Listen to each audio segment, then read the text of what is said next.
अस्सलामुअलैकुम my to family, welcome back to my channel. सब लोग कैसे हो? उम्मीद करती हूँ सब लोग खैरियत से ठीक ठाक खुशबाश होंगे। अल्लाह ताला के फजल करम से मैं भी बिल्कुल ठीक हूँ। और यहाँ पर जो है ना, आज बस मेरा रूटीन शुरू हो चुका है। जितना मेरी आवाज़ के अंदर एनर्जी दिख रही होगी, इतनी मेरी वीडियो के अंदर एनर्जी नहीं दिख रही होगी, क्योंकि ये सुबह सुबह का टाइम होता है ना, इस वजह से बहुत ज़्यादा कुछ सुस्ती भी हो रही थी, थकन भी हो रही होती है। और पाँव तो ऐसे लग रहे होते हैं जैसे कोई पत्थर हो चुके हैं। मतलब वो जो है ना बहुत ज़्यादा मतलब आजकल जो है ना मेरे पाँव में बहुत ज़्यादा दर्द रहता है। तो जिसकी वजह से बस मैं ना स्लो स्लो चल रही होती हूँ, अपना काम जो है ना स्लो स्लो कर रही होती हूँ मैं। बस ये है कि मैं कर ही रही होती हूँ, ये नहीं कि सुकून से बैठ जाऊँ। ज़ाहिर है अगर मैं नहीं करूँगी तो फिर कौन करेगा, और सारा काम फिर मुझे ही करना होता है, इसलिए तो ये है। खैर यहाँ पर अभी चादर वादर झाड़ेंगे। अच्छा मैंने आज सोचा चलो उसको चेंज किया जाए, फिर मैंने बोला नहीं यार, जब मशीन लगेगी तभी चेंज कर लेंगे।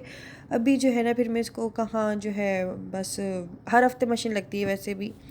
तो ये है कि हर हफ्ते ही कपड़े धुलते हैं, और जितनी भी चादरें वादरें होती हैं, कोई भी चीज़ होती है तो वो धुल जाती है।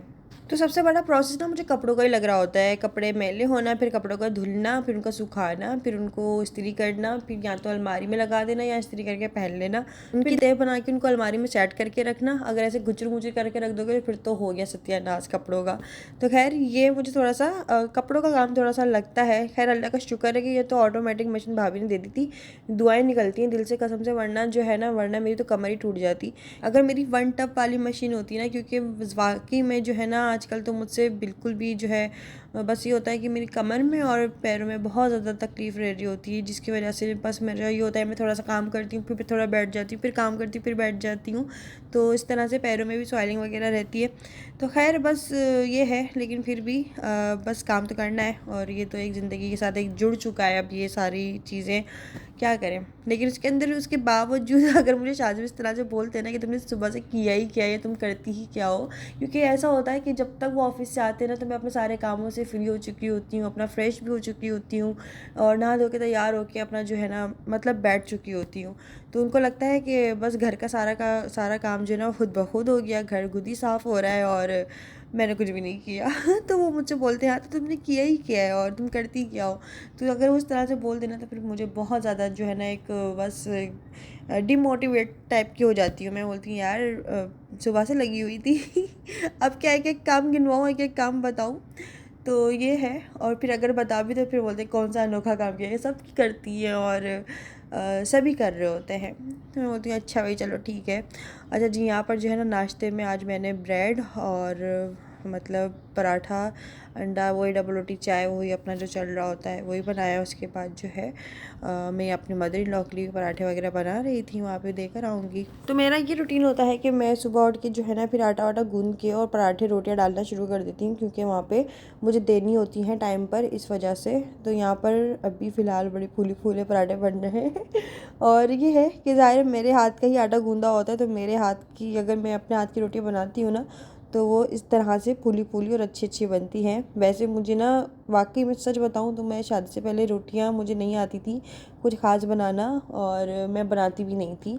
और ये था कभी कभार बना लिया करती थी, तो अम्मी भाभी को बोल दिया करती थी कि ना अंबर को भी सिखाओ भाई, क्या कहते हैं मोहतरम तुम इसके साथ खड़ी हो जाओ और ना इसको भी सिखाओ। तो मुझे ना थोड़ी थोड़ी सी ट्रिक्स बताती रहती थी, अब वो मेरे बड़े काम आती हैं। मतलब ये होता है कि हाँ मैं मुझे याद आता है कि हाँ भाभी ना मुझे ऐसे बोलती थी कि पेड़ा ऐसे बना लो, या ऐसे इसको बेला करो, इसको बीच में से ज़्यादा नहीं बेलो, ये नहीं करो वो नहीं करो। वो खैर वो सारी बातें ना मेरे माइंड में घूमती रहीं।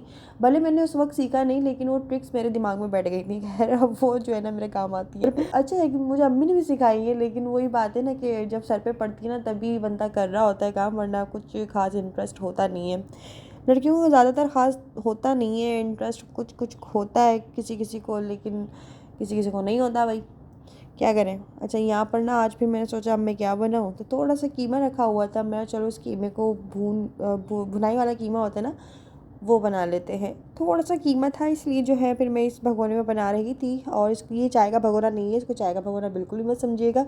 ना इसके अंदर मैं दूध उबालती हूँ, ना ही इसके अंदर मैं चाय बनाती हूँ, कुछ भी नहीं करती, बस ये ऐसे ही रखा हुआ होता है, क्योंकि चाय और दूध का भगोना एक अलग ही है।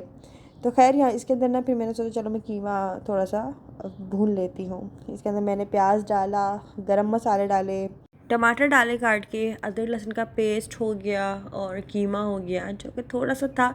तो ये है। और यहाँ पर ना शाहज़ब को बहुत पसंद है क्या कहते हैं अपना भुनाई वाला खड़े मसालों का जो है कीमा, तो इसलिए मैं उनके लिए बना रही थी। और उनको और मुझे हम दोनों को ही नहीं पसंद कि इसके अंदर के मटर या करेले, ये होता है ना करेला कीमा होता है, मटर कीमा होता है, मटर आलू कीमा होता है, वो हमें पसंद ही नहीं है। मतलब अगर कोई भी चीज़ ऐड हो जाती है ना हम कीमे को हाथ भी नहीं लगाते। मतलब पता नहीं क्यों एक है कि करेला कीमा बन जाता है ना, मैं नहीं खाती। फिर मुझे एक पता नहीं क्या एक डर सा लगा होता है करेला मुंह में ना आ जाए। खैर काफ़ी अच्छे भी बनते हैं और मेरी अम्मी को तो बहुत पसंद है। अम्मी बोलती हैं कि क्या कहते हैं करेला कीमा बहुत अच्छा होता है, खा के तो देखो। इस तरह से मुझे कहती हैं, कभी कभी निवाला बना के ना मुंह में डाल दिया करती थी, लेकिन मैं बस खा लिया करती थी। बोलती थी नहीं बस ठीक है आप लोग इंजॉय करो। तो खैर मुझे ना शादी से पहले की ज़िंदगी बहुत ज़्यादा याद आती है। मैं तो कहती हूँ मतलब अभी जितनी भी अभी बस शादी के 10 महीने हुए हैं, लेकिन मुझे बहुत ज़्यादा याद आती है। बस एक ज़ाहिर है उसकी एक बात ही एक अलग होती है। जितनी भी अभी लड़कियाँ मुझे देख रही हो, जिनकी जो अम्माएँ मुझे देख रही जिनकी बेटियाँ हैं तो भाई अपनी बेटियों को जो है ना अभी अच्छे से इंजॉय करने दें। ये सारी ज़िंदगी के काम है, फिर इनको करने ही पड़ेंगे। और फिर ज़ाहिर है फिर कुछ पता नहीं होता है कि लड़कियों के नसीब कहाँ जाके और कहाँ कैसे हो। तो इसलिए जो है उनको शादी से पहले जो वो कर रही हैं अपनी लिमिट में रहकर उनको करने दें, उनको अच्छे से फ्रीडम दें, उनको जो है अच्छे से लाइफ को एंजॉय करने दें। यही टाइम होता है बहुत अच्छा। उसके बाद जो है फिर जिम्मेदारियों का एक बहुत बड़ा भंडार होता है जो कि उनको, आप लोगों को पता ही है कि जो भी ख़वातीन चाह रहे हैं आप लोगों का लाइफ स्टाइल गुजरा होगा उनका भी फिर वही हो जाना है। तो जो भी अनमैरिड लड़कियां हैं या अनमैरिड लड़कियों की अम्मियाँ मुझे देख रही हैं, अपनी लड़कियों को अच्छे से एंजॉय करने दो। मैं ये रिक्वेस्ट करूँगी। खैर क्योंकि मुझे बहुत ज़्यादा मैं मिस करती हूँ, क्योंकि मैंने ना अभी आप लोग बोलोगे कि नहीं तुमने शादी से पहले किया नहीं ना इसलिए तुम्हें बहुत ज़्यादा भारी लग रहा है। ऐसा नहीं है। दरअसल अभी मेरी तबीयत भी थोड़ी सी इस तरह से गुजर रही है ना, तो इसलिए मुझे बहुत ज़्यादा भारी लगता है। मैं बैठ के काम कर रही होती हूँ या थोड़ा सा काम करती हूँ, फिर डाइनिंग टेबल की कुर्सी निकाल कर बैठ जाती हूँ, थोड़ा सा सांस ले लेती हूँ, इस तरह से होता है। तो बस ये है कि इंसान ज़ाहिर है कुछ पता नहीं होता वक्त का, तो इसलिए जो है ना बस होता है मुझे सम टाइम बहुत ज़्यादा होता है कि यार ये चीज़ें मैंने कभी नहीं करी थी। और अगर मुझे घर में कभी अगर मेरी कभी जो है ना थोड़ी सी छींक भी आ जाया करती थी ना, मुझे थोड़ा सा मुझे लग रहा है कि मेरी आज तबीयत ठीक नहीं है, तो हो फिर तो मैं पूरा घर सर पे उठा लिया करती थी कि मेरी तबीयत ठीक नहीं है, कोई मुझसे बात नहीं करे। और मतलब एक अजीब ही एक वो चल रहा होता था मेरा। खैर अभी तो ये है कि अगर कमर में या टांगों में कहीं पे भी दर्द हो रहा है, सर में दर्द हो रहा है, ऐसा लगता है किसी रोलर कोस्टर में बैठी हूँ। कभी मूड बहुत अच्छा हो रहा है, कभी बहुत ख़राब हो रहा है, हाथ चल गए हैं, फिसल गए या कहीं पे भी लग गई, कुछ भी हुआ है तो खैर वो अकेले ही इंसान को मैनेज करना हो रहा होता है। और मुझे इस चीज़ में ना बड़ा वो हो रहा होता है कि यार अभी कोई भी नहीं है मेरे पास। वही बात है कि अपने आप को बहला फुसला के अपने आप को सहला के खुद ही अपने फिर कामों में लग जाती हूँ। करने तो मुझे होते हैं और वो भी टाइम पर करने होते हैं, वरना मतलब ये होता है कि फिर इशू होता है। अच्छा जिसके बाद जो है ना यहाँ पर नमाज़ अदा कर रही थी, अम्मी के घर आ गई थी, नमाज़ अदा करी है, थोड़ा सा बैठी हूँ क्योंकि अम्मी ने मुझे कहा था कि तहसीन की बात पक्की का सामान जाएगा लड़की वालों के घर, उसको पैक करना है, तो आ जाना, भले पैक मत करवाना या कुछ भी मत करवाना, बस आकर बैठ जाना, देख लेना, थोड़ा सा जो है ना रौनक लग जाएगी। माशाल्लाह से घर में एक माहौल बना हुआ है बहुत ही एक अच्छा सा। तो ये है। तो फिर मैं यहाँ पर आ गई थी तो अम्मी ने कहा चलो एक यासीन ही पढ़ लेते हैं पैकिंग करने से पहले। और जो है दरअसल ये अम्मी का टाइम भी होता है कि अम्मी इस टाइम पर ना जो है दुरूद शरीफ पढ़ रही होती हैं या यासीन पढ़ रही होती हैं। और साथ साथ में हम जो है फिर मैंने भी नमाज़ अदा करी थी, मैं भी बैठी हुई थी। अम्मी ने बोला चलो आज सब लोग मिलकर यासीन पढ़ लेते हैं, सब लोग जमा हुए हैं। दूसरा ये कि फिर अम्मी ने मुझे बोला भी था कि बाजी भी आ रही है, तुम भी आ जाना। तो यहाँ पर भाभी भी हैं, वो कैमरे में नज़र नहीं आ रही होंगी, खैर जो है एंगल नहीं बना कैमरे का।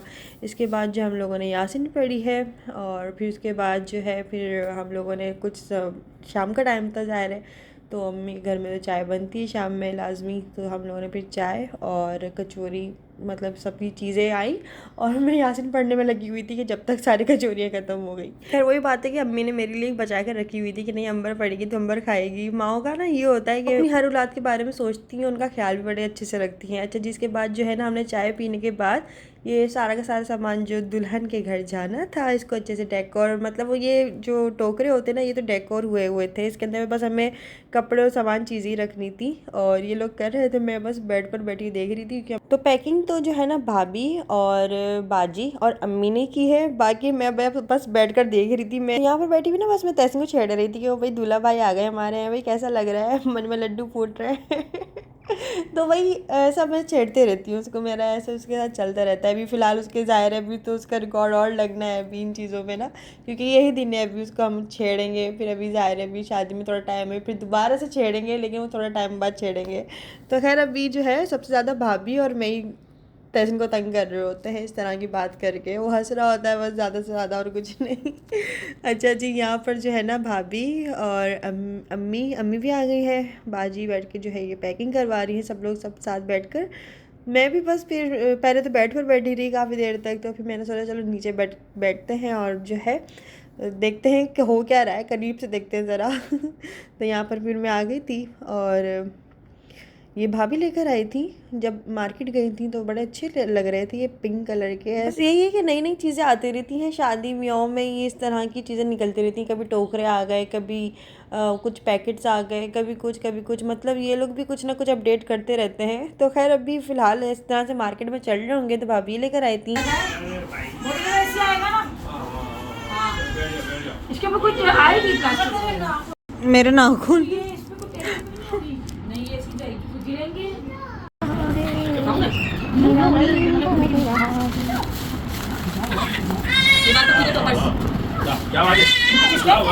बात पक्की के जो मिठाइयों के ऊपर लगते हैं, बात पक्की हो रही है।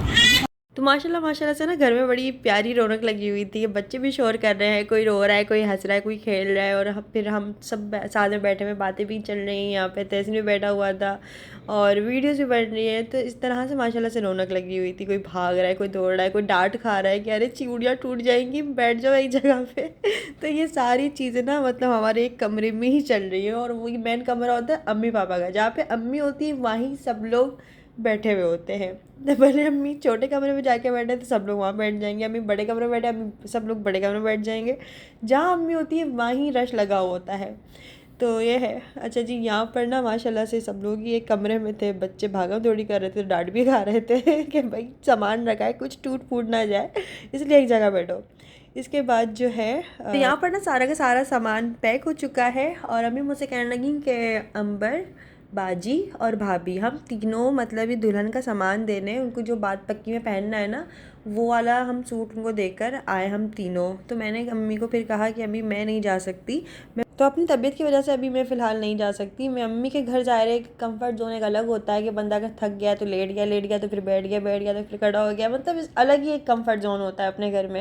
लेकिन मैं इतनी जो है ना अभी मैं नहीं जा सकती। तो फिर भाभी ने भी इस चीज़ को अंडरस्टैंड किया, उन्होंने कहा कि नहीं अम्मी अभी रहने थे, अभी फिर बात पक्की में जो है ना अंबर वहाँ पे जो है अभी साथ चलेगी। और माशाल्लाह माशाल्लाह से ये सारी की सारी पैकिंग हो चुकी है, कपड़े, चूड़ियाँ, शूज़, और ये अपना गोल्ड का सेट, हाफ सेट है, और साथ साथ में मंगनी का और दुल्हन का पर्स है साथ में, और ये सारी चीज़ें पैक हो चुकी हैं। तो अभी तो फ़िलहाल बात पक्की का सामान जाएगा, और फिर बात पक्की वाले दिन जो है ना सारा का सारा सामान जाएगा। तो यहाँ पर जो है ना फिर खाना लग चुका था, खाने में थी बिरयानी बनाई थी मसाले वाली, और साथ साथ में जर्दा था, तो ये खाया। उसके बाद बड़ा मज़ा आया। फिर उसके बाद मैं घर आ गई। फिर घर आने के बाद जो है ना मैंने भी अपने कपड़े वो तो निकाले हुए थे, और इनको प्रेस भी किया हुआ था, लेकिन इनको ना मैंने हैंग अपने कपड़ों के बीच में कर दिया था, जिसकी वजह से इसमें सलवटें वापस आ गई थी। तो फिर मैं इसको दोबारा से प्रेस कर रही थी। मैंने शाहज़ेब के, अपनी सास के, सबके कपड़े जो है ना प्रेस किए, और इन सबको ना सेटिंग से रख दूँगी। क्योंकि फिर आते आते अम्मी ने मुझे बोला कि अंबर अब कल भी आ जाना, हम कल मेहंदी लगाएंगे। फिर वही बात है, मैंने अम्मी से बोला अम्मी मैं देखूँगी, अगर हो सका तो मैं आ जाऊँगी, अगर टाइम मिला तो, अगर नहीं हुआ तो फिर मैं अपने घर पे ही बैठ के ना टिक्की विक्की जो है वो लगा लूँगी सादी सी, वरना फिर अगर मैं आई तो फिर मैं इंशाल्लाह लगाऊंगी भी और लगवाऊंगी भी। तो फिर इसके बाद जो है यहाँ पे मैं घर आ गई हूँ, और बस के बाद जो है ना फिर मैंने सोचा कहीं ऐसा ना हो कि कल मुझे जो है जाना हो अम्मी के घर मेहंदी के लिए। तो इसलिए फिर मैं अभी जो है ना अपने सारे कपड़े प्रेस करके रख ली थी कि कल मुझे फिर ये काम ना करना पड़े। और इसके बाद जो है ये वाला मैंने ड्रेस निकाला। आप लोगों से मैंने जो है पूछा भी था अपनी वीडियो में कि और एक और ड्रेस दिखाया था पर्पल वाला, तो काफ़ी लोगों ने मुझे ना कमेंट्स, और सारे के सारे तकरीबन आप समझ लो कि बहुत सारे कमेंट्स जो थे ना वो ग्रीन वाले सूट को लेकर थे, क्योंकि ग्रीन वाला ड्रेस काफ़ी ज़्यादा कंफर्टेबल भी है, दूसरा ये इसके साथ रेड दुपट्टा है, तीसरी बात ये कि अभी गर्मी बहुत चल रही है हैदराबाद में, तो उसके हिसाब से ये बहुत मुनासिब सूट है। और अभी जो है ना मतलब कपड़े तो मेरे पास बहुत हैं, आप लोगों को पता ही होगा कि अभी ज़ाहिर है बरी के कपड़े होते हैं, जहेज़ के होते हैं, साथ साथ में वैसे भी बंदा ईद पे ले रहा होता है, ईद ही आई थी मेरी, कपड़े तो बहुत सारे हैं, लेकिन वही बात है कि अभी जो मुनासिब तरीके से आएंगे ना तो मैं वही पहनूँगी। तो इसलिए मैंने वो ड्रेस भी पहन कर देखा, ये भी देखा, इसमें ज़्यादा कंफर्टेबल हो रही थी, तो फिर मैंने बोला चलो यार गर्मी के हिसाब से और हर चीज़ के हिसाब से, और वैसे भी घर घर में होगी तो उस हिसाब से मुझे ड्रेस काफ़ी मुनासिब लग रहा था कि ये चलो ये मुनासिब तरीके से अभी आ भी रहा है, और ये है कि अभी गर्मी के हिसाब से भी ठीक है, कलर भी अच्छा है, दूसरा रेड कलर का दुपट्टा है, फैंसी भी है और थोड़ा सा कैजुअल भी है, तो ये है। तो इसलिए फिर मैंने ये वाला ड्रेस निकाला, इसको हर चीज़ मद्देनज़र रखते हुए इसको फिर मैंने प्रेस किया, वरना फिर मैंने वो वाला ड्रेस निकाला होता कि यार तैसे की बात पक्की है, ऐसे कैसे हो सकता है, हम चलो कुछ अच्छा फैंसी सा ड्रेस निकालते पहनते, ये भी नहीं पहनेंगे तो कब पहनेंगे, लेकिन फिर मैंने बोला नहीं यार अभी जो है ये मुनासिब नहीं है, ये पहन लेते हैं। तो मैं तहसीन से कहने लगी कि यार अगर तुम्हारी सर्दियों में होती ना तो मैंने फिर साड़ी पहननी थी, और अगर मैं भी थोड़ी सी ज़ाहिर है कि थोड़ी फिट फाट अभी हुई भी होती ना फिर तो मैं वाकई में साड़ी पहनती। फिर मैंने बोला चलो अब कोई बात नहीं, लेकिन शादी पे हम लोग ना काफ़ी अपने शादी पे तो इंशाल्लाह मैंने साड़ी पहननी है तो एक ये है मेरा, चलो अभी फ़िलहाल इससे काम चला लेते हैं, क्योंकि साड़ियाँ मेरे पास काफ़ी सारी रखी हुई है, तकरीबन मेरे जहेज़ की भी हैं 2 साड़ियाँ, बरी की 2 साड़ियाँ हैं, 4 साड़ियाँ तो ये रखी हुई हैं। तो मैंने दूसरी बात ये कि मुझे पसंद भी बहुत है साड़ी, और तीसरी बात ये कि लोग भी कहते हैं कि अंबर तुम पर अच्छी भी लगेगी, क्योंकि हाइट लंबी है ना इस वजह से, तो मुझे बड़ा शौक़ है यार मैं साड़ी में कैसी लगूंगी अच्छा जी, यहाँ पर जो ना ये कपड़े भी प्रेस हो चुके हैं, ये इसका प्लाजो इसको क्या बोलते हैं, ये है इसके साथ ये वाली फ़्रॉक है, आप लोगों को दिखाया भी था पहले, तो खैर इसको दोबारा से प्रेस किया है अच्छे से, इसको पानी वानी डाल के प्रेस किया। अभी मैंने बोला इसको अब यहीं हैंग रहने देती हूँ, अब इसको नहीं छेड़ूंगी वरना इसकी कहीं पे भी सलवट नहीं आनी चाहिए। फिर इसके बाद जो इसका रेड दुपट्टा है, और सब के कपड़े प्रेस करने के बाद यहाँ से फ्री होने के बाद बस हमारा यहाँ का रूटीन हमारा डन हो चुका है। तो बस ये है कि रोज़ाना ऐसा लगता है कि बहुत थकन हो गई है तो खैर बस अभी जो है मुझे दीजिए इजाज़त। आज का वीडियो कैसा लगा है मुझे कमेंट्स करके ज़रूर बताइएगा। अपना बहुत सारा ख्याल रखिएगा, मुझे दुआ में याद रखिएगा। अभी तक चैनल को सब्सक्राइब नहीं किया तो जल्दी से चैनल को सब्सक्राइब कर लेना, वीडियो को लाइक कर लेना पसंद आई हो तो, और मुझे दुआ में याद रखिएगा, अपनी बहुत सारी दुआ में याद रखिएगा। फिर मिलते हैं नेक्स्ट वीडियो में, तब तक के लिए दीजिए इजाज़त। ओके, अल्लाह हाफिज़, खुदा हाफिज़। और इंस्टाग्राम पे फॉलो नहीं किया हुआ तो जल्दी से मुझे भी इंस्टाग्राम पे फॉलो कर सकते हैं, अंबर नाज ऑफिशियल के नाम से। वहाँ पे मैं रील्स और शॉर्ट्स वगैरह जो हैं आप लोगों के साथ शेयर करती हूँ। तो फिर अब मिलेंगे नेक्स्ट वीडियो में। अपना बहुत सारा ख्याल रखिएगा, दुआ में याद रखिएगा। तब तक के लिए दीजिए इजाज़त। अल्लाह हाफिज़, खुदा हाफिज़, बाय बाय।